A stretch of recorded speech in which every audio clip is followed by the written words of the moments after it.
Hello there everyone, it's Carol here again from the Crafty Emporium. Thanks very much for joining me. If you watched the paper casting video the other day, this is a follow-on from that. So I'm going to show you a slightly different version, and this time using embossing folders.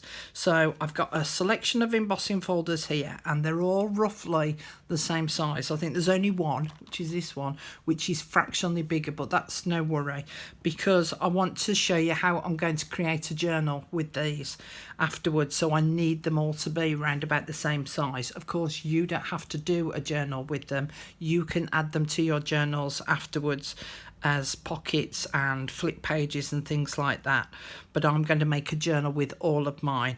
The other thing that you're going to need is some kind of water reactive inks or dyes. So I've got some distress inks, I've got some Dilutions ink spray, I've got my Cosmic Shimmer Mist, and these are my little mini pads of the Distress Oxide. I've also got my toilet roll, and I've also got a kitchen roll because I'm going to need that to mop up the water later. So I think that that's about it.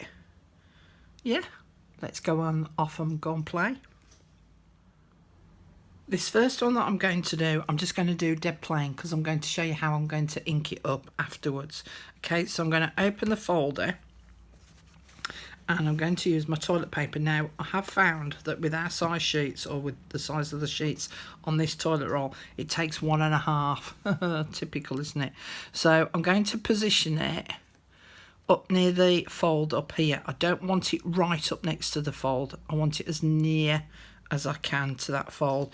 And then I'm going to spray it with some water. So it's basically, it's the same as we've done previously. Then I'm going to fold that bit over and spray it again. So it's about using the toilet paper and then layering it up and wetting it down. So I'm only putting one sheet on this time.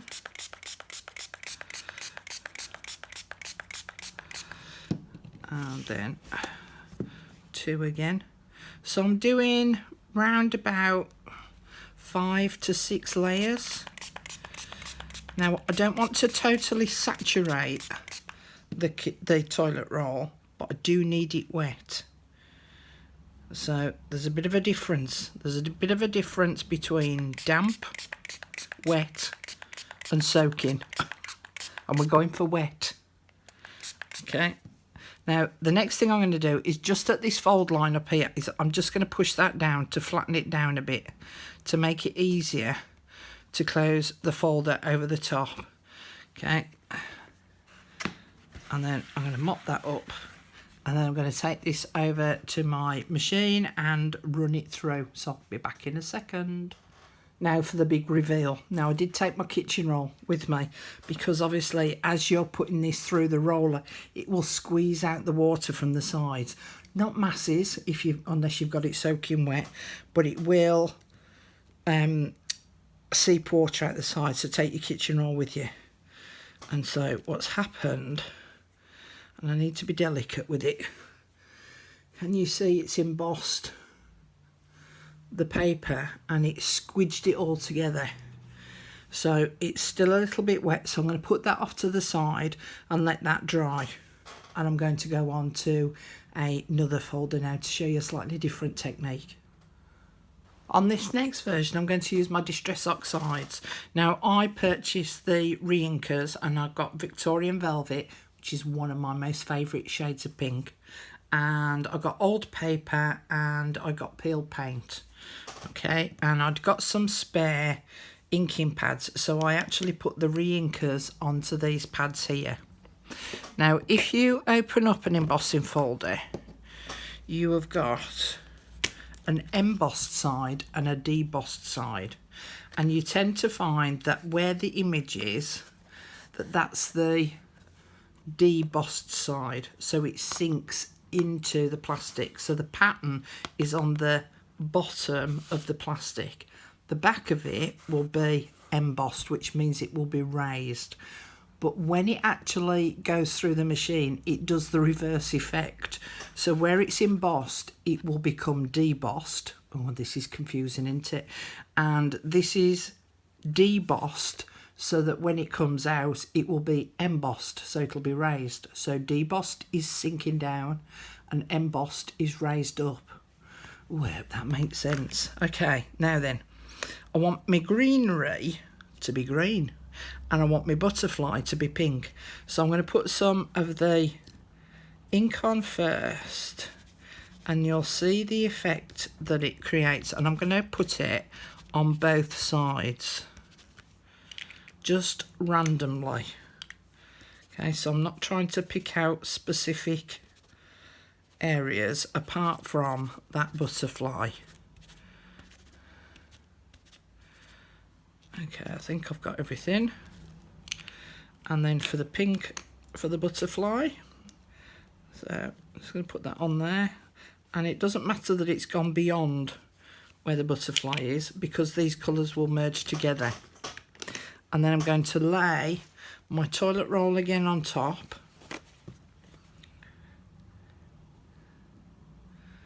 Up to the fold, but not right on it. And then I'm going to damp it down. Now obviously as I'm adding water to this, it's going to have a reactive effect with the ink. So the first one, I'm not going to put too much on.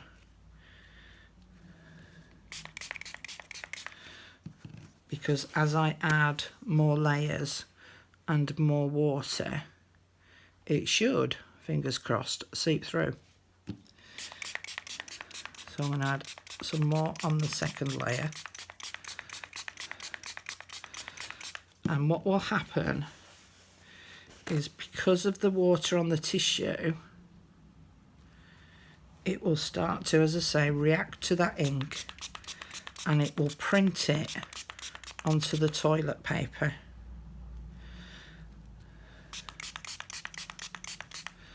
Right, one more sheet.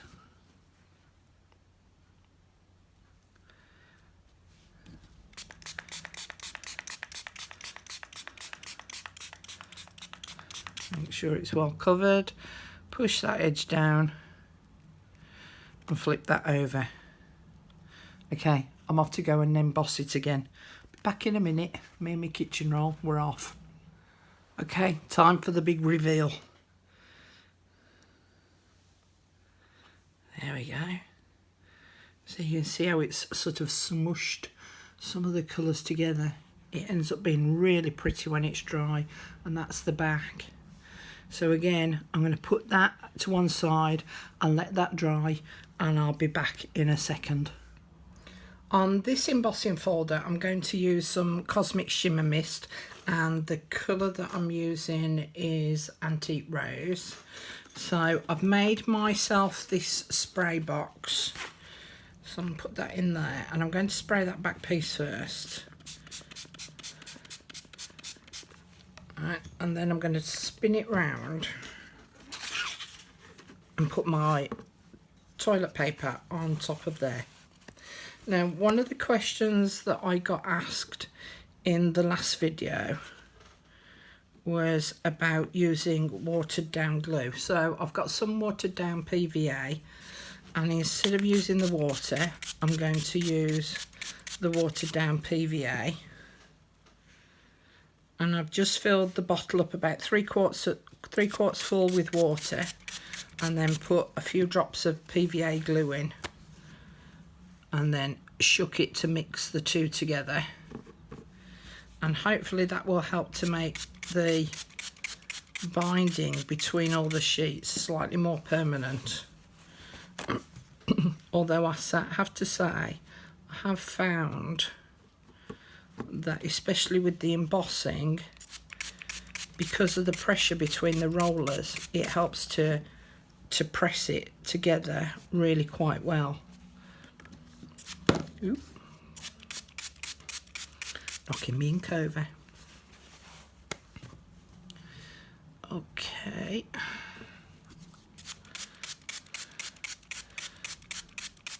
Now I'm going to put one last piece on top because I want to show you something in a bit. I'm going to let this edge overhang, and then this last piece I'm just going to spray it with water rather than the PVA, because I don't want to get the glue on the back of the embossing board. And then I'm going to press down that edge where the fold is, and then I'm going to push it up against the backboard, and I'm just going to spray that backboard as well.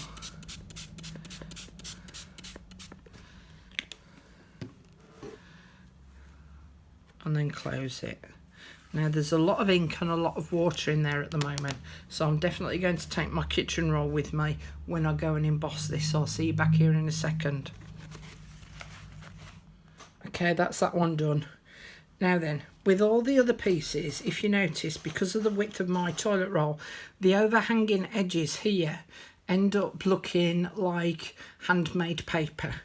Now, if you have this edge overhanging here, at this point, because it's so wet, you can tear it off and it gives it that nice feathered edge along that top edge there. Okay, let's open it up and see what's what. Peel it off carefully.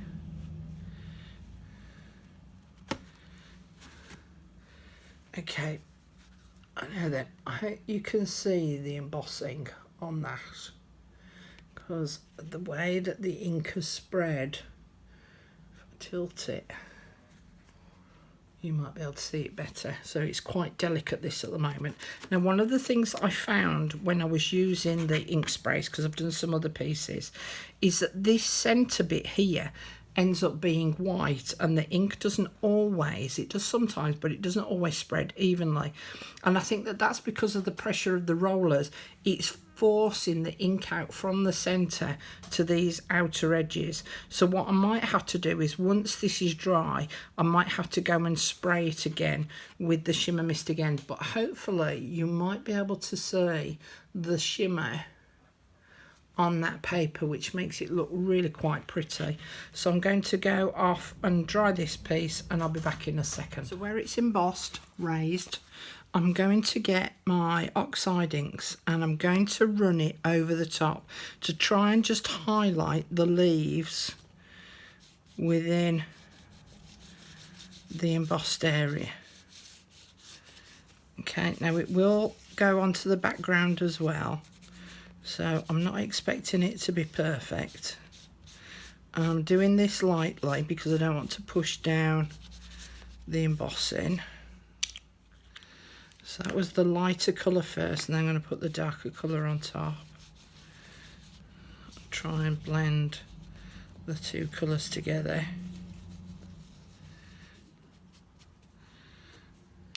Okay, so you can see that, you know, it sinks down sometimes because the paper's a little bit undulating. It's picked up on the background as well as on the leaves. And then on this one, that pink back again. I just want to highlight that butterfly a little bit more.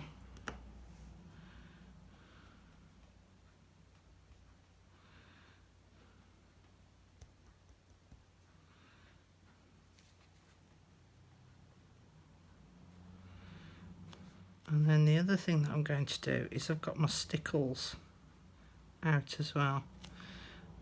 And I might try and put a little bit of stickles on this butterfly too.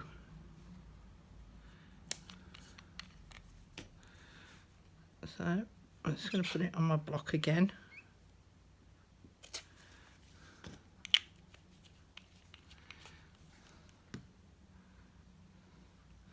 Put some on my finger. Just run it over the top.